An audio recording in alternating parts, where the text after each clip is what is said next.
Olá, muito boa noite. Está entrando no ar mais um resumo do dia, o seu Jornal da Noite da Causa Operária TV, nesta quinta-feira, dia 8 de julho de 2021, nosso programa de número 779. O destaque central: PSDB quer privatizações e não quer o impeachment. É nosso aliado em quê? É a pergunta que nós vamos discutir aqui, debater com vocês que estão nos acompanhando nesse programa, que também tem como destaque as mazelas em torno do circo da CPI. Primeiro, a prisão do sargento, que durou minutos ou poucas horas. E segundo, a carta da CPI para Bolsonaro dar explicações. E terceiro, a resposta de Bolsonaro, dizendo que caga para a CPI. Isso mesmo. O presidente disse que está cagando para o que a CPI diz ou deixou de dizer na carta. Bom, nós vamos falar desses temas, vamos destacar também aqui as pesquisas que mostram o aumento da rejeição de Bolsonaro e também vão confirmando aí o favoritismo, o amplo favoritismo do ex-presidente Lula nas eleições presidenciais. Bom, enquanto isso, e como parte dessa situação, um motor dessa crise, o país ultrapassou hoje a marca de 530 mil mortos. Nós vamos falar também desse tema, destacar aqui a inflação do primeiro semestre, que fez principalmente os produtos alimentícios dispararem. Destaque na nossa pauta internacional: o aumento de mortes pela Covid na África e o México anunciando aí que vai adquirir as vacinas cubanas. Bom, tem outros temas. Daqui a pouquinho vai estar conosco a companheira Andréia Truz, que, como a gente atrasou um pouco, eu estava numa outra live, os companheiros do canal Jovem Cronistas, agradecer o convite, a gente participou lá para tratar dos últimos acontecimentos, e a gente conta com vocês que estão aí já conosco participando aqui do nosso chat, muita gente já assistindo. Eu queria saudar aqui, mandar uma boa noite, saudar aqui algumas pessoas, em nome delas, saudar todos vocês que já participam com a gente desse começo de transmissão, bem como daqueles que vão estar aí o nosso programa aí na madrugada, no dia seguinte. Você também que está nos assistindo mais tarde, fora do horário ao vivo, mas um abraço bem forte para você. É muito importante a sua participação e também a sua colaboração. Espalhem aí adoidado o link do nosso canal, da Causa Operária TV, do resumo do dia, para os amigos nos grupos do Telegram, Twitter, WhatsApp, Facebook, etc. E chame o pessoal para deixar de lado a imprensa golpista e assistir aqui o canal combativo, independente, revolucionário, a Causa Operária TV. Boa noite aí para o nosso companheiro Lino, que apresentou o programa aqui na terça-feira, substituindo aqui, participando aqui da apresentação do programa, o Lucas Ramos, o Duarte, muito boa noite, Fabiano Proletário, a Trix, que já chegou por aqui dando um bom exemplo e mandando aí o seu superchat e com a sua mensagem. Viva o PCO, parabéns pelo ato de 3 de julho. Muito obrigado aí, companheira. Essa solidariedade de vocês aí é muito importante nesse momento em que todo mundo acompanha a direita golpista, procura nos atacar e atacar a mobilização da esquerda. Um salve aí para o Osni Castro, para a Natália Araújo, da Vozes da Zona Leste, o Carlos Adusto, a Patrícia, o nosso companheiro Luiz Bergosa, lá do Rio Grande do Sul, a Ângela Valéria, falando lá direto de Olinda, em Pernambuco. Boa noite aí para a Ângela. Um salve também para a Silvia Mio, que mandou aí a sua simpática figurinha, o seu sticker, da mesma maneira que a Patrícia. Muito boa noite, Patrícia. Ela destacando aqui que o resumo do dia está cada vez melhor. Muito obrigado. E a gente conta com a participação de vocês aí para fazer crescer ainda mais o nosso programa, né, e tornar nosso canal cada vez mais com alcance cada vez maior. Boa noite aí também para nossas companheiras Maria Ângela Abduch e Clenilza Panato. Elas combinaram, inclusive, aqui e mandaram mensagem assim, logo uma depois da outra. Elas que são muito amigas e minhas amigas também. Um abraço para elas. O Carlos Santos, o Carnal Lucianarga, um abraço também para o nosso amigo Luiz, já falei do Luiz Bergosa, pseudônimo comum, é o pseudônimo dele, que mandou aqui uma mensagem já se referindo ao nosso tema. Boa noite, camaradas. Só esse ano o PSDB privatizou o Zoológico, a linha 8 e 9 da CPTM e mais outras empresas sem nenhum pio da imprensa golpista. E por que a gente teria que apoiar esses caras no meio da gente, né? Tá certo aí o pseudônimo comum, destacando aqui a política privatista do PSDB. Aí Luiz Helena também destaca, PSDB está com as mãos golpistas, traíras, são responsáveis, mãos sujas de sangue, se eu entendi, são responsáveis por esse desgoverno genocida, corrupto de Bolsonaro, militares e seus asseclas. Apostaram no golpe na presidenta Dilma. É isso aí. A Rosângela Barbosa também, o nosso boa noite. Nosso salve para Ana Matos, para o companheiro Alfeu. Muito obrigado aí pela participação de todos vocês.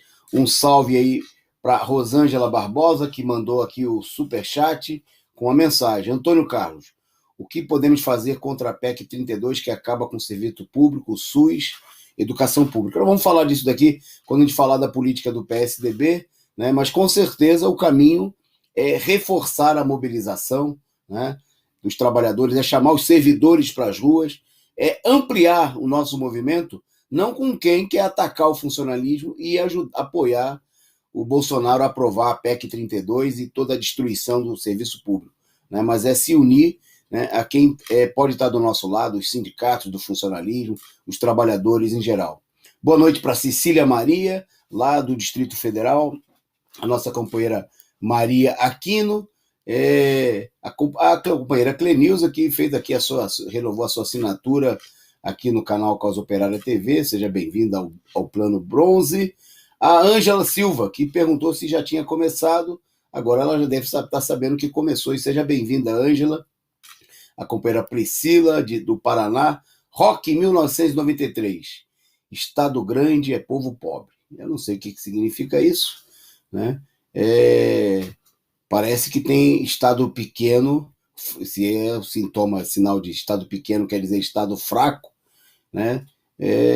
Parece que a situação não mostra o contrário, né? Veja, o bom exemplo de Estado capitalista, né, fraco, é o Haiti, né? Porque o pessoal gosta de comparar o Brasil com os Estados Unidos, né? Compara com o Haiti, né? Veja aí a situação, o exemplo, compare aí, né, o Estado forte de Cuba, que tem vacina, que tem saúde, com o Haiti, né? O modelo do capitalismo, né, o exemplo do capitalismo na América Latina. Bom, o nosso salve aí para o nosso companheiro Fernandes Silva, sempre aqui conosco, o Bruno do Espírito Santo. Bom, tem muita gente, né? Eu vou parando por aqui, não sem antes agradecer ao superchat do MFBM 1959, que mandou aí a sua mensagem. Boa noite, companheiros. Poderiam dar uma breve explicação sobre o 9 de julho, feriado de São Paulo? Se concordam que o Getúlio Vargas foi um dos melhores presidentes do país? Do 9 de julho ele pode falar amanhã na data, tá certo? Eu anoto na pauta aqui o destaque. E o Getúlio Vargas é um governo contraditório, né? Um governo que em vários momentos atacou duramente os trabalhadores, que foi necessário, cedeu a pressões dos trabalhadores, mas que em vários momentos se atritou, né, principalmente na sua segunda fase, aí, com os interesses do imperialismo, e por isso, né, foi deposto e foi levado aí à morte da maneira como todo mundo conhece. Um salve para o Sou Eu, né, que está contribuindo aqui, mandou o seu stick contribuindo com o nosso programa, dando um bom exemplo da importância que é fortalecer a imprensa revolucionária. Então vamos lá, vamos aí a nossa pauta. Daqui a pouquinho, a Andréia já chegou por aqui. Olha, enquanto a gente saudou os demais, a companheira Andréia já está entre nós e vai comentar com a gente aqui as notícias. Boa noite, Andréia. Boa noite, Toninho. Boa noite a todos e a todas. Mais um resumo do dia. Semana passada não pude participar, mas já estou aqui de volta. Toninho, brincando só um pouquinho com esse feriado de 9 de julho, né? Eu tive uma experiência assim que foi muito interessante. Eu moro em Itu, né? Agora eu não estou, estou fora de Itu. E aí era uma figura da cidade, né? Família Pacheco. E era para falar sobre o 9 de julho, e tinha uma historiadora, e ele, com aquele ufanismo paulista, né, querendo dizer que o grande revolucionário eram os paulistas, né? E aí eu detonando, falei, gente, vamos combinar, né? Revoluçãozinha mais tacanha, o homem queria me comer viva, entendeu? Mas aí é só para a gente, né, apimentar um pouquinho o que é, né, essa Revolução Constitucionalista de 32. Mas é muito interessante, né? Porque a mentalidade do paulista continua a mesma, né? Conservadora, arcaica. Como dizia na nossa geração, né, Toninho? Quatrocentona, não é? Eu estou vendo que você está num cenário diferente. Eu acho que você está em Minas Gerais de novo, é isso? Exato, tô aqui congelando. Legal. Aí tá frio também, então. Tá bem frio, bem frio, bem frio. Beleza, então vamos esquentar a noite com as notícias do dia e com a situação política que está fervendo cada vez mais. Bom, eu vou começar por aqui, vou rolar a primeira bola e depois passo para a companheira Andréia, né, nesse programa que nós estamos iniciando agora. Sejam todos aí muito bem-vindos. Bom, eu vou começar com ontem a gente destacou aqui o circo da CPI, que mandou prender um sargento, né, um Aspone lá, um ex-diretor do Departamento de Saúde, que, como 99,9% das pessoas que foram na CPI, mentiram, né? Afinal, mentir é um ofício, uma das funções, das atribuições da burguesia, da política brasileira. Né? Político que não mente só se for mudo. Né? Político burguês que fala a verdade é como aquele filme, eu não me lembro agora o título do filme, mas que o advogado que faz o pacto com o filho de não... É o advogado do diabo, não é? Isso, que ele fala de não mentir, né? E aí ele fica... o advogado do diabo. E tinha uma brincadeira que eu fazia com um amigo advogado, falava que para você ter certeza de que o advogado não está mentindo, é só ver que ele esteja calado. Né? Então, o político da burguesia é muito semelhante. Né? Bom, mandaram prender o sargento, fizeram toda a farra que foi feita ontem, na retórica, né? Nos discursos da CPI. O presidente da CPI falou dos maus militares, né? Fez lá. Bom, e aí os militares. Bom, em primeiro lugar, a prisão não durou, foi coisa aí de poucos minutos, de horas. Né? Foi estabelecida aí uma fiança de R$ 1.000, um valor que só é pequeno para quem ganha salário mínimo, porque foi um salário mínimo. Né? Mas para um político, um elemento aí de confiança do governo, da burguesia, um valor irrisório. Né? Muitas vezes a gente vê aí trabalhadores que são presos e a fiança é uma coisa insuportável. Às vezes o pessoal roubou aí um pacote de bolacha. Bom, ele foi lá, mentiu. Primeiro a gente destacou a demagogia, porque... Desculpa te cortar. Nesse caso, essas penas são exemplares. Né? Eles usam o termo que é exemplar. Né? Se você roubar um leite, se você roubar uma carne, um biscoito, é uma pena exemplar. Né? Aqui não, é um passapano. Né? Não tem perdão. Não, está correto, beleza, muito bom. Bom, primeiro a gente destacou aqui a demagogia, que o Pazuello pode mentir, porque ele é general. Né? Agora o pessoal foi lá e prendeu o sargento, que era só para fazer um circo, uma encenação. Bom, mas aí teve um fator interessante que os militares protestaram. Né? Militares que ocupam altos postos no governo se incomodaram e reagiram. E assinaram uma nota afirmando que o presidente da CPI desrespeitou os militares e generalizou, destaque na nota, né, esquemas de corrupção. Bom, quando ele se referiu aí à suposta ala setores das Forças Armadas, né, já que o ex-diretor do Ministério da Saúde era um militar, um ex-sargento.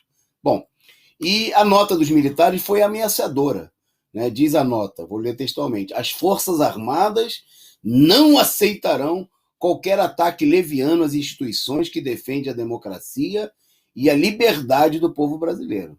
Olha, então se você tem democracia no Brasil e liberdade, você tem que ser grato às Forças Armadas, né? Bom, como a gente não tem nem democracia nem liberdade, você sabe que os responsáveis, né, e nesse caso é verdade, os responsáveis são os militares, que ajudaram a dar o golpe militar e que armaram todo o processo fraudulento que garantiu a eleição, não só a eleição do Bolsonaro, mas que hoje a gente tenha 7 mil, né? 7 mil, volta para mim, militares em postos de comando, né? Coisa que obviamente não foi feita à toa. Quer dizer, vocês viram aí a produção eficiente, mostrou aí a nota oficial, e ficou tudo por isso. Não só ficou por tudo isso, como o presidente da CPI ainda praticamente se desculpou, dizendo: eu posso até ter me excedido, disse ele. Quer dizer, se mostrou aí que a CPI é um circo, é uma palhaçada, né? Quem acredita nisso daí está fazendo papel de trouxa, né? É mais fácil acreditar em Papai Noel, Coelhinho da Páscoa, cegonha, que é uma ilusão infantil, normal em crianças. Agora, adultos, né? Pessoas que acompanham a situação política e até militantes da esquerda, ficarem exultantes, né, quando a CPI vai lá e faz uma demagogia, faz um discurso, manda prender aí por alguns minutos, né, um Aspone, né, evidentemente é uma posição que mostra que o pessoal está sem juízo nesse momento. Bom, a gente vai voltar ao tema do CPI ainda ao longo do nosso programa, mas eu vou rolar a bola para a Andréia, porque essa situação toda, obviamente, está mostrando aí a crise, o desgaste do governo. E isso apareceu hoje também numa pesquisa da Datafolha. Eu vou passar para a Andréia para ela divulgar e comentar os resultados dessa pesquisa. Vai lá, Andréia. Perfeito, Toninho. Olha, essa pesquisa, a gente tem que compreender também quais são os interesses, né, Toninho? Acho que o grande interesse agora, por um lado, né, é cozinhar o Bolsonaro, deixar ali o Bolsonaro bem, né, numa situação bem complicada, e efetivamente colocar e usar a CPI por conta disso. Por outro lado, a gente também tem outros interesses que são, né, bem pontuais, e a imprensa se cala, né? Quando a gente fala em privatização, é um deles, né? Mas efetivamente o lado da imprensa que agora quer a cabeça do Bolsonaro, né? Fizeram a pesquisa, pela pesquisa a rejeição do Bolsonaro bate recorde, atingindo 51%, segundo o Datafolha. Datafolha esse, lembra, né, Toninho, que um tempo atrás colocou o Lula, né, que queria tirar o Lula da história, enfim, né, que não colocou nem numa pesquisa, mas é esse Datafolha que agora pede a cabeça do Bolsonaro, e ali ele fala que esse levantamento feito agora no dia 8 de julho, né, o site da Folha de São Paulo, mostrou uma reprovação desse governo que chegando a 51%, né, é a pior marca registrada desde o início do mandato de janeiro de 2019, mas assim, né, por que será, não é? Por que demorou tanto, Toninho? A minha dúvida é essa, né, por que a imprensa demorou tanto a atacá-lo, né? É um reflexo, a imprensa tradicional não ataca, você não tem ali o resultado, agora você já vê essa mudança, né? Os outros 24%, né, também aprovam a gestão do Bolsonaro. Esse número que estava, né, entre 30%, quer dizer, teve uma queda, né, era em maio em torno de 30%, caiu agora para 24%, e a tendência é que realmente caia ainda mais. Ruim péssimo ficou em torno de 51%, anteriormente ele era em torno de 43%, e 1% ainda não sabe, entendeu?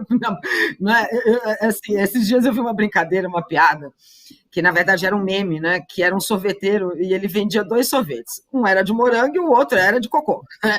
E aí ele falava assim, não, qual é o melhor sorvete aqui? Ele falou assim, olha, eu não gosto muito de morango, né? E a comparação era essa, né, entre o que nós tínhamos, né, como uma alternativa e o Bolsonaro. Muita gente preferiu o cocô, tá aí, né, Toninho?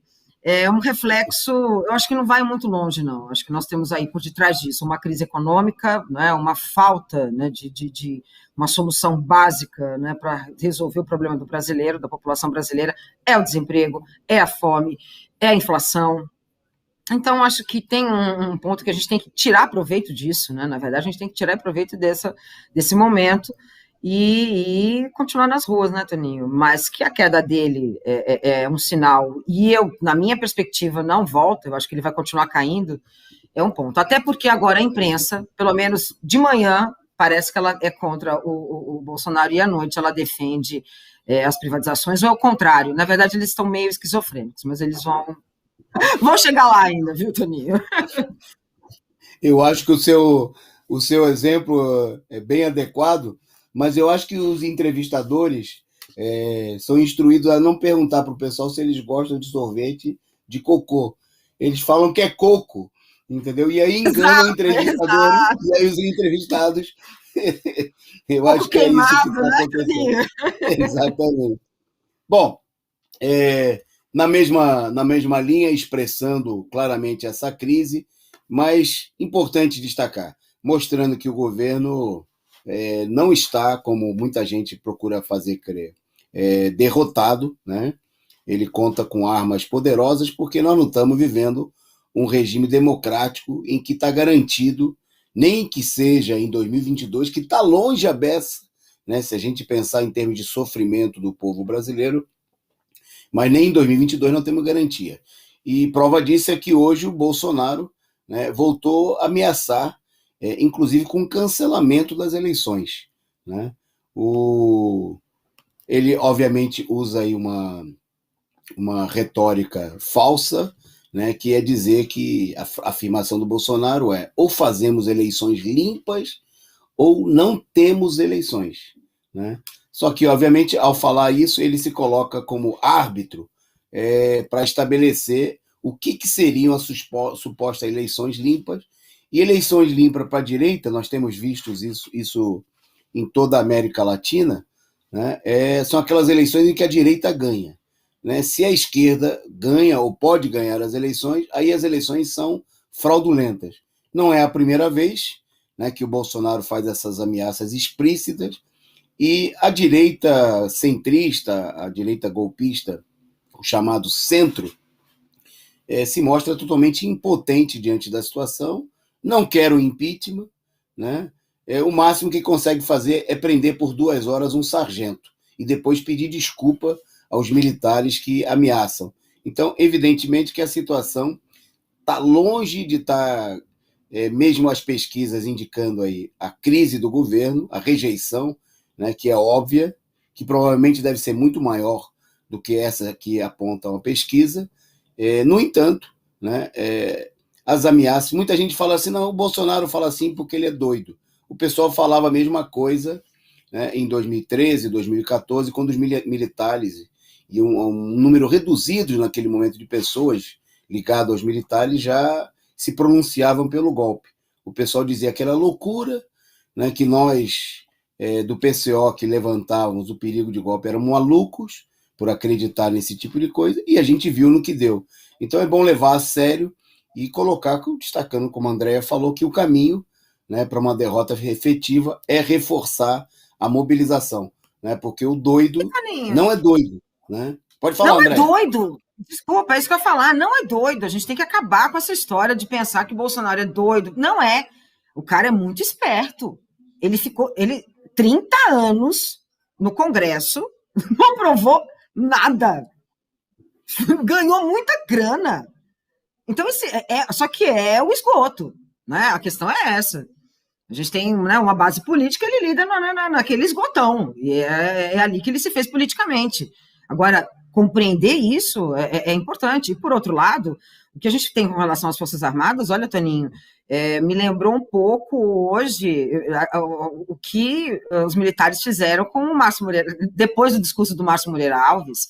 Quer dizer, Fernando Santa Cruz, o Santa Cruz, né, falar que não tem problema nenhum, que o Exército não tem corrupção, sendo que a nossa imagem né, que a gente tem de um Estado, né, a imagem que foi construída na redemocratização de um Estado perdulário, né, de um Estado corrupto, de um Estado que compõe aquela cabide de emprego, né, que até a Guedes, na década de 90, vai ali, né, na redemocratização com o governo Collor tentar cortar, é a lembrança que a gente tem dos militares, que ficaram 21 anos no poder. Né? Então, é isso que a gente precisa começar também a colocar. E, sinceramente, Toninho, esses caras... Não sei se você viu essa semana a foto do Bolsonaro com o diretor da CIA. Você chegou a ver? É um absurdo. Né? Normalmente, você coloca o chefe de Estado no centro da foto. Quem estava no centro da foto era o diretor da CIA. Entendeu? É muita cucaracha, né? É isso. Muito capacho demais, né? É isso mesmo. Bom, e o capachão, Andréia? Nós vamos mostrar um vídeo agora, vou pedir para a produção já engatilhar o vídeo, do Bolsonaro cometendo gafe aí na abertura do Mercosul, e na sequência do vídeo volta para você comentar aí mais esse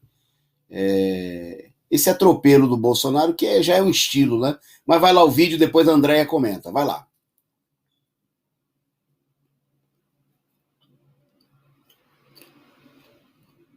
Durante a pandemia brasileira, durante a presidência brasileira do Mercosul, o início, durante a pandemia brasileira, durante a presidência brasileira do Mercosul, o início, durante a pandemia brasileira, durante a presidência brasileira do Mercosul, o início, durante a pandemia brasileira, durante a presidência brasileira do Mercosul, o início, durante a pandemia brasileira. É com você, André. Durante a presidência brasileira. Eu acho que foi o único momento que ele foi sincero nesse governo, Toninho. Sincero. É de fato, né? É no ato falho que ele se encontra. Eu acho que é a primeira vez que ele é muito sincero. Então, na verdade, ele tinha que falar, né? A pandemia brasileira, ele se referia à presidência brasileira. Então, sinceramente, eu acho que a gente ganhou o dia hoje, Toninho. Muito obrigada por você ter me dado essa pauta. Ele falou que o Brasil, então... Né? Olha, ele é uma coisa, né? Ele fala que o Brasil não vai parar os esforços para modernizar essa economia e sociedade, mas dentro da pandemia brasileira, olha, Toninho, é o sincericídio, né? É o momento do sincericídio total, que nem ele aguentou e deu risada, né? Ali o negócio foi... Né? Ele já até falou, olha, vou traduzir o meu governo mesmo, é uma pandemia, é um pandemônio. Enfim, é isso, é o que nós temos, mais uma vez, né, Toninho? Que difícil, né? Como que era não acreditar que esse cara ia ser exatamente o que ele é, né? Será que ele estava sem o teleprompter ali, ou não estava com para poder ler o negócio? Não sei o que aconteceu com ele. O Bolsonaro dá a oportunidade da gente estabelecer claramente. Para acabar com a pandemia, é preciso acabar com o governo Bolsonaro, porque o governo Bolsonaro é a pandemia, né? É o comando da pandemia, é o comando do caos no Brasil. Bom, vamos em frente, porque a gente tem mais temas aqui, a nossa pauta está repleta. Eu vou destacar aqui rapidamente, novas pesquisas apontaram aí a vantagem, né, do Lula nas pesquisas eleitorais, né? Mais uma vez aí, as pesquisas apontando uma ampla margem de liderança do ex-presidente, a liderança mais popular. E, bom, no Poder Data, a pesquisa aponta aí que o ex-presidente teria 43% diante de 29% do Bolsonaro.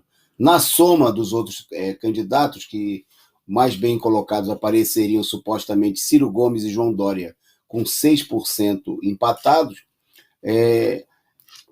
o Lula, mesmo na margem de erro de 1%, poderia vencer as eleições no segundo turno. Bom, em outra pesquisa, essa que está aí na tela, mostrando aí para vocês, né, o Lula também aparece, divulgada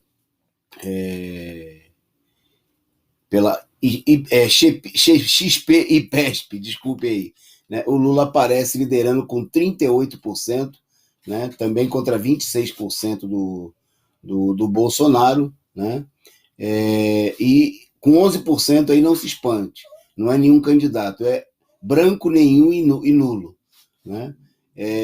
Supostamente nessa pesquisa aí, muito a que eu vi até agora a mais benéfica de todas para o Ciro Gomes, que apareceria com 9%. Obviamente que as pesquisas elas são um instrumento que atende quase sempre aos interesses de quem as patrocina, as realiza e divulga, né? Toninho, Então, tem muita pesquisa aí para tentar... Desculpa, esse 9% do Ciro é no primeiro turno. Isso. Eu não sei como é que eles conseguem colocá-lo na pesquisa no primeiro turno com 9, vencendo no segundo turno. Entendeu? É isso! Eu preciso entender isso. Quer dizer, né, o nível de desinformação desses caras. Né? E aí a gente perde um tempo danado tendo que explicar que Cirominion é pior que Bolsominion. Porque os caras, eles são PSDB envergonhados, então eles, né, e aí é muito difícil, né, e é impossível, né, os caras, eles colocam ele no primeiro, o cara não sai de 9%, como é que o cara vai vencer no segundo turno, né, desculpa te cortar, mas é isso, eles geram essa confusão, não é? Exatamente, isso em pesquisas aí que muito duvidosas, né, cujos patrocinadores devem gostar muito do Ciro Gomes, né, ou do Dória também, o Dória que em algumas pesquisas não aparece nem com 3%, em outras ele consegue se superar 6%. É a disputa da direita, né, que agora se disfarça de centro, de procurar aí quem que vai ser credenciado como candidato desse suposto centro para enfrentar a polarização entre o Lula e o Bolsonaro. Bom, antes de passar para a próxima pauta e devolver para a Andréia, eu queria agradecer aqui ao Fernandes da Silva pelo superchat, aí pela canequinha simpática que ele mandou aqui para a gente, para aquecer a nossa noite. Agradecer também a companheira Edna Castro, muito obrigado aí pelo superchat, né, diretamente lá do outro lado do planeta, do oceano. A Trix mandou aqui uma figurinha simpática, contribuindo com a gente. Continue assim, né, diz aí o sticker enviado pela Trix. Debate Petroleiro, destacando aí, parabenizando pelo layout da transmissão, muito bom, muito obrigado aí, parabéns aí para a produção do programa, que também está recebendo aí os seus parabéns aí, e o pessoal contribuindo para a gente continuar melhorando. Desta vez eu consigo, também contribuindo aqui com a gente, companheiro sempre participando aqui conosco nas nossas transmissões, e o Jean Marcelo da Silva, que mandou um superchat e a mensagem: parabéns ao PCO pela coragem e pela coerência. É uma vergonha os canais progressistas defendendo o PSDB. Rui é o melhor analista de política. Bom, vamos seguir na nossa pauta. Vocês continuam aí mandando o seu superchat, a contribuição muito importante para a gente. Quem ainda não deu like, dá o like, compartilha, né, e contribua aqui conosco. Na pauta agora, vamos voltar para a CPI. Eu vou rolar a bola para a Andréia, porque ela também tem direito de tirar sarro da CPI, não é só eu. E a CPI mandou uma carta para o Bolsonaro, André. Será que uma carta... Você lembra que anos atrás havia atentados com cartas, né? O pessoal, acho que era Antrax, mesmo, né? Era Antrax, Será que era uma carta bomba que foi uma carta bomba que a CPI mandou para o Bolsonaro? Diz aí para gente. Pois é, Toninho, olha só, mas assim, se a gente levar em consideração, né, a forma como ele governava, né, até um tempo atrás, que ele não imaginava, até Lula, né, na verdade até março, até o dia 8 de março, né, na verdade o pesadelo de Lula começa no dia 8 de março, o pesadelo de Lula não, pesadelo de Bolsonaro, quando Lula, né, enfim, restabelece seus direitos políticos e fica livre, né, de qualquer tipo de pendenga, o Bolsonaro começou a ficar mais assustadinho, né? Então, eu não sei como que ele, sinceramente, Toninho, né, como que ele recebe essa carta do Aziz, mas chega a ser muito divertido. Olha, gente, se por um nada não servir, pelo menos a gente pode rir um pouco, porque a provocação ali, ela é básica, né? O Aziz, ele fica toda hora atormentando o Bolsonaro onde ele pode. Essa carta mesmo é de um cinismo tremendo, né? Porque, e aí? O que o Bolsonaro vai fazer com essa carta, não é? Há um tempo, se ele levar em consideração, aí sim, né, Toninho, aquela militância que era aguerrida, né, do bolsonarismo, Danilo Gentili, enfim, ele vai até nas suas partes, né, íntimas ali passar como ele fazia quando ele recebeu aquela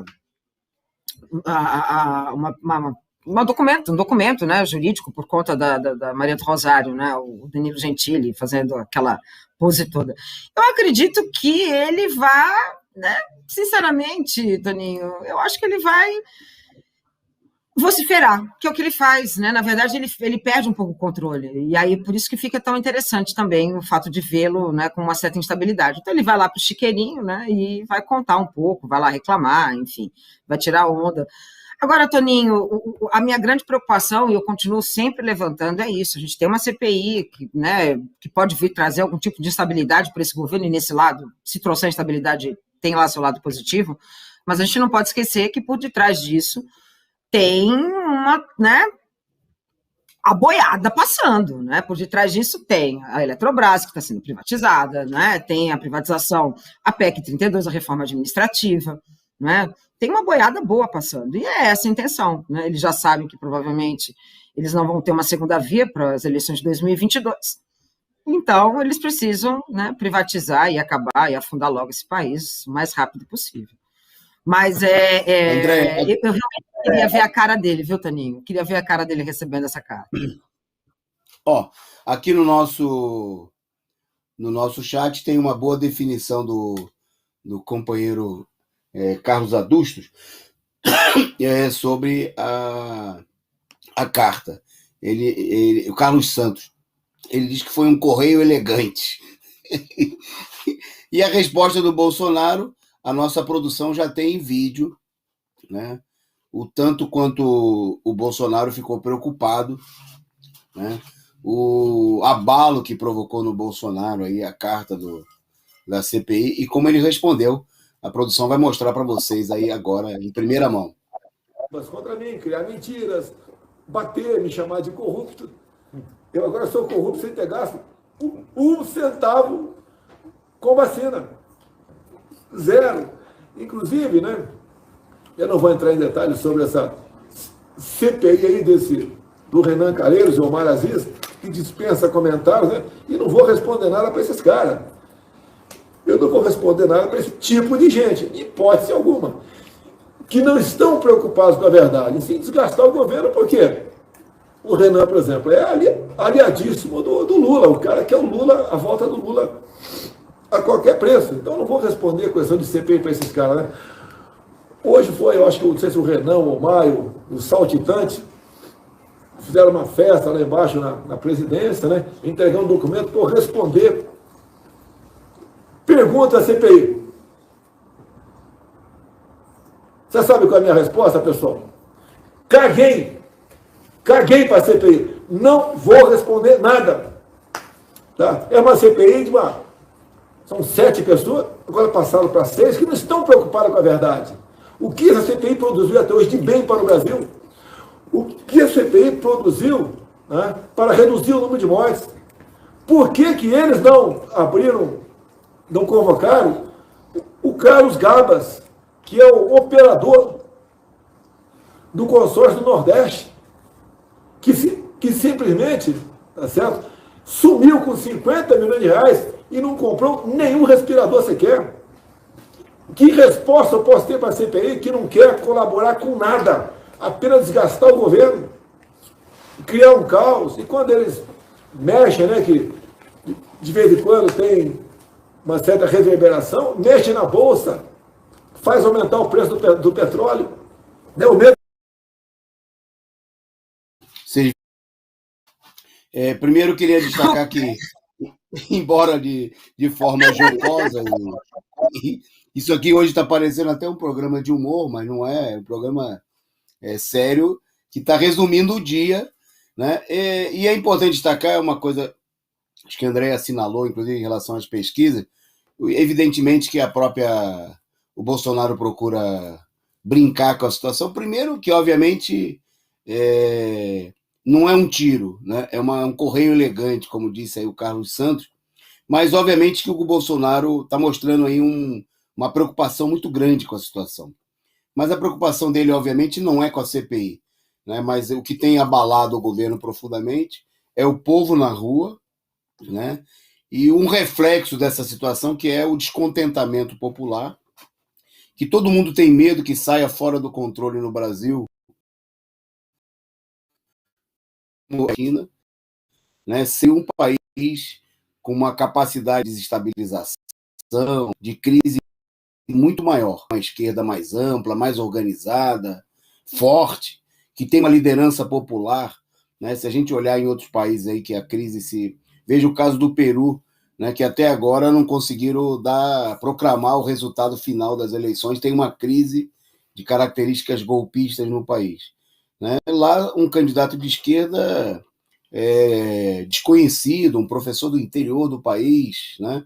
Aqui no Brasil você tem uma liderança como Lula, né? Você tem um movimento com organizações grandes como a CUT, um partido como é o PT, independentemente dos posicionamentos políticos que as pessoas possam ter em relação a essas organizações, mostram um nível de organização que é muito mais perigoso, né? Não só para o Bolsonaro, não só para a direita bolsonarista, mas para toda a burguesia. E o Bolsonaro está mostrando que ele está, por um lado, é ameaça, né, de golpe, não só dele, mas dos militares, porque também isso aí, como a Andréa falou, não é louco, né? Ele é uma pessoa que é consequente e é porta-voz de todo um setor. E, por outro lado, ele diz que está cagando, né? Está cagando para a CPI, né? Depois de dizer que o governo é a pandemia. Eu fico imaginando a classe média, aquela classe média que aquela jornalista da Globo falava que era cheirosa, né? Que apertou 17, né? Que falava tão mal de Lula, fica agora aguentando o outro cagando para a CPI, entendeu? Olha, tabefe, né, na cara, toma. Tá aí. Bom, antes da gente seguir, agradecer aqui ao superchat do nosso amigo Mauro Sou, que disse que cagou para a CPI e vai se limpar com a carta. Está aí a opinião do Mário Sou. Agradecer também ao Fernandes da Silva, que mandou aí um funk do povo. PCO chama que nós vai. Para bater em Tucano, chama nós que nós vai. Para segurar seus ovos, chama o Rovai. Para segurar seus ovos, aí com o Rovai. Bom, é o funk do Fernandes da Silva que mandou aqui, e a gente aqui é um canal democrático. O pessoal manda, a gente lê, a gente passa até o vídeo do Bolsonaro dizendo que vai cagar, por que não o superchat do companheiro Fernandes da Silva com o funk do povo. Fala, Andréa. Esses dias eu vi um que era o ursinho, né? Aqueles ursinhos carinhosos. Aí tava lá o Sal, né? Toda feliz, contente, com os dois ursinhos que chegaram, né? Um era o PSDB, defendendo a privatização de não sei o quê, e o outro era do MBL, né? E andando todo contente, pulando. Ai, amiguinhos, vamos ali salvar, né? Enfim, é isso, né? Aí eu falei, beleza, agora foi desenhado, não tem problema, não é? Acho que quem sabe, né? Com o ursinho bem desenhadinho, com a plaquinha, né? A gente consegue entender que não rola, não é? Mas eu achei ótimo o meme. Ok. Bom, momento de... A gente brinca, mas a situação é triste e é grave, né? E, infelizmente, como disse o Bolsonaro num ato falho, né? No discurso no Mercosul, o país vive sob o comando da pandemia, né? Não tem governo, não tem presidência, governa o país, e agora o Mercosul, a pandemia. E vou passar para a Andréa para ela divulgar aí os últimos números dessa triste situação no país. Pois é, Toninho. E aí a gente continua, não é? Mais um ano, mais um dia para falar de os números que estão crescendo. Nós não paramos, né? Não para. A nossa situação ela é caótica, portanto, nós chegamos a 530 mil mortes por Covid-19. O país, nesta quinta-feira, então, ele chegou a 530.179 mortos, né, de acordo com os dados do Ministério da Saúde, que, portanto, né, desde que quando eu estou aqui para falar sobre esses números, eu repito logo em seguida que está subnotificado ainda. Nós tivemos hoje 1.639 novos óbitos em decorrência da Covid. Então, nesse caso, nós estamos ainda, né, com um número muito alto, né, Toninho? Uma média, né? Parece que deu uma diminuída, né? Caiu um pouco, mas vamos combinar, né, Toninho? Diminuiu, mas a gente não saiu, né, de algo que é assustador, que é um parâmetro que não sai abaixo de 1.500, né? É de 1.600, e sempre vamos, né, achando que está bom. Ah, não, normalizou com 1.600, normalizou com 3.000. Enfim, se a gente levar em consideração, né, que nós estamos sendo vacinados e que mesmo assim esse número é muito alto, sinal que tem pouca vacina, né, tem muita coisa ainda para ser feita. E aí o resultado disso são esses números, né, Toninho? O Brasil é o segundo país com o maior número de óbitos pela doença, portanto, ele só está, imagina, ele está atrás dos Estados Unidos, né? Lembra do que os Estados Unidos, depois, né, mesmo assim, ainda com o Trump, fez testagem, nós não fizemos testagens, e o terceiro em contagem abaixo da Índia, né? Então, nós estamos Estados Unidos, Brasil e Índia. Que eu, na verdade, colocaria o Brasil já quase que na frente, né? No meu ponto de vista. Esses índices também apontam, Toninho, foi publicado, inclusive, né, pela própria Fiocruz, entre 20 de junho a 3 de julho, pela primeira vez no ano, não houve aumentos dessa taxa, né? Mas a gente tem ainda, o quê? Muitas variantes, né, Toninho? Essas variantes são muito preocupantes, eu acho que a gente tem que levar em consideração, né? E o estado mais afetado é o estado de São Paulo. Atingiu nessa quinta a marca de 3.838.564 casos, né? E 131.478 mortes, mas nada, né, Toninho? Nada que não seja um problema para se resolver em agosto voltar às aulas. Por que não?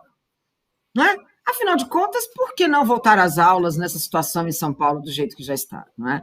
E é o que a gente vai ter para o semestre que vem. Afinal de contas, vamos morrer estudantes, né, Toninho? O governo, inclusive, anunciou convocando os professores já a partir de segunda-feira, que é essa semana. Isso, inclusive, fica claro que é uma provocação e uma encenação, porque é a última semana letiva do primeiro semestre, né? Todo mundo sabe que, inclusive, por exemplo, eu sou professor do ensino médio e não vai ter frequência. Que aluno vai frequentar a escola na última semana, né, de um semestre que já foi, pelas condições que estão impostas, obviamente, totalmente deficiente. Quer dizer, é uma provocação para procurar pressionar os professores, quando a maioria da população não está ainda vacinada, pelo contrário, né? Quando não há... E não adianta dizer a toda a campanha do governo de que vacinou os professores e pronto, porque a gente sabe que, infelizmente, né, a nossa preocupação não é exclusivamente, não pode ser um problema individual. Primeiro que, com as novas variantes, está provado que ninguém está garantido, né? E segundo que a escola... A própria dificuldade das pessoas compreenderem, né, Toninho? Desculpa, a própria dificuldade das pessoas compreenderem o que é uma comunidade escolar, né? Para mim, a comunidade escolar ela é muito mais extensa, não é só o aluno, o pai do aluno, quem está ali vendendo, né, na cantina, os funcionários terceirizados. Não, você vai colocar... são os motoristas de ônibus, é toda uma comunidade, é ampliar essa relação da comunidade escolar, né? Se a gente leva em consideração que até hoje, né, a gente não tem a classe trabalhadora ali que está no cotidiano vacinada, Toninho, né? Está tudo normal. Colocar, gente, aí eu concordo com você da provocação, né? Eles falam que vão retornar agora também no ensino técnico, né, em agosto. Com que condições, Toninho? Vamos falar bem a verdade, né? Qual é a condição? Vamos pegar a cidade, né, o Itu. Eles tinham um problema que era o prédio, resolveu o problema do prédio. Agora Itu está com falta d'água de novo. Uma falta d'água do tipo que a gente enfrentou em 2014. Pronto, mais um problema. Quer dizer, então é uma politicagem, né, mais uma vez, e a gente fica nas mãos desse governo, né, do PSDB. É isso aí. Bom, por isso, por essas e por outras, é que o Jonatas, né, nosso companheiro aqui no chat do programa, mandou aí o seu superchat e destacou aí, é hora do povo governar. Tá certo. Para isso é preciso derrubar Bolsonaro, né, e lutar aí por um governo da esquerda, um governo dos trabalhadores, né, lutar para que haja eleições livres e Lula como candidato da esquerda por um governo dos trabalhadores. Bom, destaque aqui no nosso programa, nós que já estamos se aproximando da reta final. Bom, ontem o governo anunciou, marcou data para o leilão dos Correios, a maior empresa brasileira em número de trabalhadores, presente em todos os municípios brasileiros, né? E que mesmo sofrendo aí ao longo dos últimos anos um enorme processo de sucateamento, né? No qual aí as maiores vítimas são a própria população que depende do serviço dos Correios e, em primeiro lugar, os trabalhadores, né? Os mais de 130 mil trabalhadores dos Correios, incluindo aí os terceirizados. Os trabalhadores nos últimos Correios, nos últimos anos, perderam aí o plano de saúde, né? Que era uma conquista da categoria, né? Tiveram que passar a pagar por esse plano. Rebaixamento salarial, superexploração com aumento, né? Vocês tem a imagem aí que vocês viram aí de um centro de distribuição, né? A quantidade de encomendas, porque o trabalho nos Correios aumentou muito para os trabalhadores, né? Todo mundo sabe que hoje os Correios não é apenas uma empresa que distribui correspondência, né? Mas o volume de encomendas entregues aí pela empresa, manipuladas pelos trabalhadores, é muito grande. Um resultado, os Correios não tiveram a oportunidade de parar de trabalhar, né? E são mais de 200 trabalhadores aí mortos pelo país afora. Bom, e um fato importante, o caso dos Correios, ele é muito exemplar para mostrar, o governo já marcou a data, mas não foi nem aprovado ainda pelo Congresso. Mas por que o governo faz isso? Porque o governo sabe que pode contar com o apoio, né, da maioria do Congresso Nacional, e a gente queria destacar nessa maioria, né, o papel de partidos que procuram se apresentar como progressistas, como é o caso do PSDB. Né? O PSDB do seu Dória e Companhia Limitada, né, está totalmente comprometido com essa política de privatização. Quer dizer, eles são defensores da entrega, não só dos Correios, como da Eletrobras, né? E não é por acaso, porque o Bolsonaro, perto do PSDB, é um aprendiz. Essa imagem aí que é interessante é do site do PSDB aqui de São Paulo, né? Se vangloriando o seguinte, que o Fernando Henrique Cardoso teria privatizado 63 empresas no primeiro ano do governo, e o Bolsonaro, 0. Né? Então, a grande virtude do FHC, né, segundo os próprios tucanos, em relação ao governo Bolsonaro, é que eles conseguiram ser muito mais entreguistas, né? muito mais fundo, né, na entrega das empresas públicas. Né? E por mais que o Bolsonaro faça, aqui a verdade tem que ser dita. O Bolsonaro não vai conseguir chegar nem aos pés daquilo que fez o governo FHC contra o povo brasileiro. Uma empresa apenas do governo Bolsonaro, privatizada no governo FHC, a Vale do Rio Doce, é bom lembrar, foi vendida por um milésimo, isso mesmo, 1/1000 do seu valor, do valor das suas reservas minerais. Né? A Vale, à época, tinha reservas estimadas, né, em 3 trilhões, né, e ela foi vendida aí por 3 bilhões, inclusive com um dinheiro emprestado do próprio BNDES. Parte dessa venda foi feita com dinheiro do próprio governo. Só para a gente lembrar, a Vale, só no primeiro trimestre desse ano, faturou 15 bilhões, e foi vendida por 3 bilhões. Né? Então, é difícil que o Bolsonaro, mesmo se esforçando muito, né, para ser entreguista, para ser capacho, né, para agir contra o povo brasileiro, ele consiga ser tão criminoso, né, de lapidar tanto patrimônio nacional nesse tamanho. Esse caso dos Correios, ele bom, a gente pode acrescentar aqui, né, a própria PEC 32, né, que foi falada pelos nossos amigos, né, estão querendo destruir os serviços públicos. E todo mundo sabe que essa política ela é genuinamente uma política tucana. A gente pode lembrar também da reforma da Previdência, né, que foi aprovada pelo Bolsonaro com os votos de toda essa corja, e inclusive foi aprimorada e até aprofundada nos estados, como o caso de São Paulo, que mesmo sendo um estado super rico, né, que não tinha déficit da Previdência, mas aprovou aí o aumento do desconto dos aposentados, dos trabalhadores da ativa, etc, etc.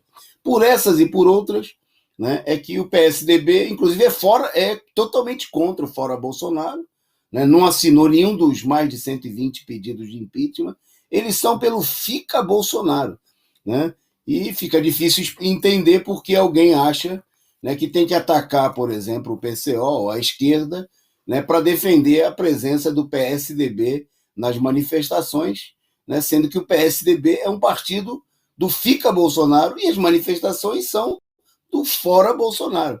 Né? Num programa que eu participei agora à noite, o Jovem Cronista, eu dizia o seguinte, que a presença do PSDB nos atos pelo Fora Bolsonaro é como se um torcedor do Corinthians entrasse na torcida do Palmeiras, né, e começasse a gritar o Verdão vai morrer, né? Quer dizer, estava pedindo para ser colocado para fora e, obviamente, não teria motivo para ser bem recebido, né? O partido que defende as privatizações, que defende a repressão aos professores, aos estudantes, né? Por que teria que ser bem tratado? Com você, Andréa. Se tem determinados partidos de esquerda, a gente já fica muito irado, quanto mais o PSDB, não é? Olha, eu vou te contar, porque eu conheço, né, assim, a gente tem amizades que não faz parte efetivamente do partido que eu, né, sou filiada, né, ao PT. Mas, assim, quando eu encontrava na manifestação, aí era minha forra, chegava ali correndo e começava a gritar, né, Lula livre! Enfim, se a gente faz isso com fogo amigo, o que a gente não vai fazer, né, com o PSDB? Vai dar bandeirada, né? Vira a bandeira. Né? Quer dizer, esses caras não vão, né, Taninha? Não vão, eles são muito cheirosos para ir. Não rola. Não isso rola, aí. Né? Agora André, vamos esperar para ver o que vai ser, né, a deles, né? Vamos para a nossa reta final. Agora nós vamos dar um minutinho para cada notícia. A primeira é sua e, na sequência, a gente entra na pauta internacional. Vai lá. Olha, Toninho, a pauta, infelizmente, tá com áudio? Tá, né? Beleza. Então, carnes, ovos, açúcar e verdura. Os produtos do agropop, né, que não é nada de pop, ficaram mais caros no primeiro semestre. Toninho, a situação ela é desesperadora. Né? Nós tivemos um aumento absurdo no preço dos alimentos. Só para a gente poder fechar, dos produtos do campo, com alguns itens que mais avançaram entre janeiro e junho, a comparação do período anterior de 2020, nós temos o açúcar refinado, aumento de 16,14%. O açúcar cristal, 14,25%. Verduras, 8,79%. Carnes, 7,25%. E aves e ovos, em torno de 6,87%. A questão é que esse aumento, Toninho, por exemplo, no primeiro semestre, né, açúcares derivados subiram 7%. Né? No campo, o produto está subindo porque, além dessa safra ser menor neste ano, as usinas de açúcar estão priorizando a exportação do dólar alto e preços elevados dos alimentos. Portanto, né, nós não temos segurança alimentar, meu caro. Né? O que falta é a segurança alimentar. Ao mesmo tempo, esses produtores estão direcionando cana para quê? Para a produção de etanol, que o preço, inclusive, disparou nos últimos meses. Toninho, o que os caras estão fazendo é de uma sujeira tremenda, tremenda. É trazendo insegurança alimentar, é aumentando os preços dos alimentos, é deixando uma população cada vez maior sem acesso ao básico, né? Ao básico, que é uma cesta, não é que é a cesta básica, não tem condições de comprar um gás de cozinha, porque o auxílio emergencial é de R$150. Então, é um caos, nós estamos nas mãos, né, de especuladores do mercado e estamos nas mãos desse agro que não é nada de pop, não é? E a carne, só para a gente fechar, Toninho, só para a gente compreender, não é? A disparada do preço da carne começou no ano passado, em 2020, né? Então, em 12 meses, o custo ao consumidor acumulou 38%. Quem é que está comendo, né, Toninho? A gente sabe muito bem que, né, é a classe média, né? A classe trabalhadora está passando fome. Acho que eu consegui fazer um resumo rápido. É isso aí. Eu vou rapidinho, agora vamos dar umas breves notas internacionais para a gente encerrar. Primeiro, eu destaco aí que o avanço da coronavírus, ao contrário da imprensa capitalista que procura apresentar que está tudo um mar de rosas, levou os organizadores das Olimpíadas a vetar público nas Olimpíadas do Japão. Né? o chefe do Comitê Internacional viajou para o Japão, né? Tá aí a figura, mas, ao mesmo tempo, o governo, o Thomas Bach, né? Ao mesmo tempo, o governo japonês anunciou que não vai ter público nas Olimpíadas, né? Que vai ser um negócio feito só para garantir aí os lucros, pelo menos parcialmente, dos setores ligados às empresas de comunicação, de material esportivo, que não querem abrir mão. Só para destacar e passar para... que, ao contrário do que a gente viu aqui na Copa América, não teve campanha, não vai ter Olimpíadas. Eu não vi a Globo protestando, né, contra a realização dos Jogos Olímpicos, que vai reunir dezenas e dezenas de vezes mais atletas do que a Copa América. Talvez porque as Olimpíadas vão ser transmitidas pela Rede Globo e a Copa América não. E teve gente da esquerda que fez campanha contra a Copa América, mas eu também não vi o pessoal fazer campanha contra as Olimpíadas, o que mostra que o pessoal paga-pau, né, da Rede Globo, e aonde a Globo vai, tem gente que vai atrás, né, que não é o caso do nosso canal. Eu passo para a Andréia para falar sobre o aumento das mortes pela Covid na África. Com você, Andréia. Só para fechar o que você falou, Toninho, ainda tem um problema, né? Tem uma parte da esquerda que acha que, pelo fato da Globo falar mal agora do Bolsonaro, ela é contra o Bolsonaro, né? Então, né? Calma lá. Enfim, Toninho, é desesperadora a situação, né? O aumento sem precedentes de mortes e infecções, né, de Covid na África.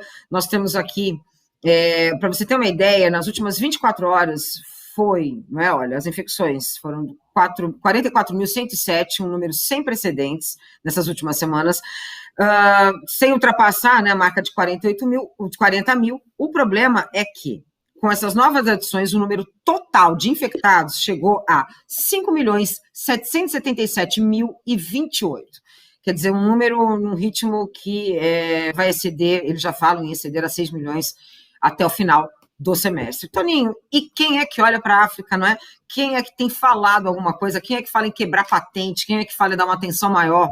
Nada, né? Não se fala em absolutamente nada. Se fala em ganhar muito dinheiro com as vacinas. Enquanto isso, o continente africano continua ali, mais uma vez, né? Vai sofrer por conta, né, desse olhar capitalista, né, com relação à África.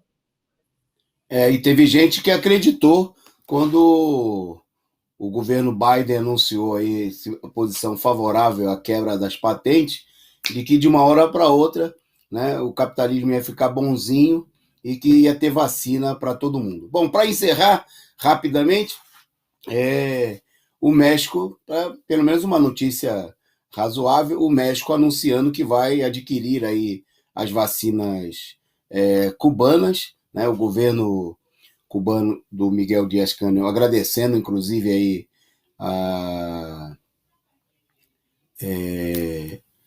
justamente o fato do interesse, né, do governo mexicano. O Cuba, um país pobre, né, com muitas dificuldades, sob bloqueio aí há várias décadas, mostrando a importância, né, dos investimentos aí na área da saúde. Eu faço uma propaganda, então, no final, e passo para a Andréia despedir e encerrar o programa. A nossa propaganda é para você contribuir adquirindo aí as rifas dos comitês de luta pelo Fora Bolsonaro, que no dia 17, né, vão realizar plenárias em todo o país para preparar a grande mobilização do dia 24, né, e o bloco vermelho tem que estar maior ainda, maior e mais forte, né, com mais gente na bateria, mais faixas, mais panfletos, né, gente disposta a ir para a luta contra a direita golpista e para derrubar o Bolsonaro. Então, você pode adquirir aí os seus números da rifa, tem aí o Pix, né? Tá aí o número para você pode anotar aí, depois você pode precisar, volta no vídeo para você pegar o número, e tem os telefones, você faz aí a sua contribuição, R$30 é um talão, né? Você concorre no final do último sábado de mês pela Loteria Federal com 5 números, não é um só não, 5 números num único talão. Então, se você comprar 10 talões, você vai concorrer com 50 números, olha aqui. E você contribui, que é o mais importante, né? Ajuda a armar a esquerda combativa, a esquerda que luta pelo Fora Bolsonaro e pelas demais reivindicações dos trabalhadores. E depois você manda para um desses números nossos aqui, do Zap. O de baixo é o nosso daqui, da nossa da nossa equipe e a gente devolve para você com o número da rifa, tá ok? Quantos números você tiver adquirido. Esse programa foi muito bom, foi apesar do sofrimento, mas pelo menos a gente conseguiu se divertir um pouco satirizando aí. A gente riu, vai. A gente... Então, vocês terminam aí o programa, encerra o programa, a companheira Andréia, que participou desse programa bem humorado. Que honra, hein? Vai lá. Tá certo, então, Toninho. Bom, então, gente, muito obrigada, né? Ficamos aqui por hora nessa semana, né? Eu aqui, a minha participação no resumo do dia. Agradeço demais a presença de todos e todas. E na semana que vem, quinta-feira, às 21 horas, eu vou chegar um pouquinho atrasada, mas eu chego. Mais um resumo do dia, sendo que Toninho está aqui de volta amanhã, então. Gente, muito obrigada, então. Até a próxima. Tchau, tchau.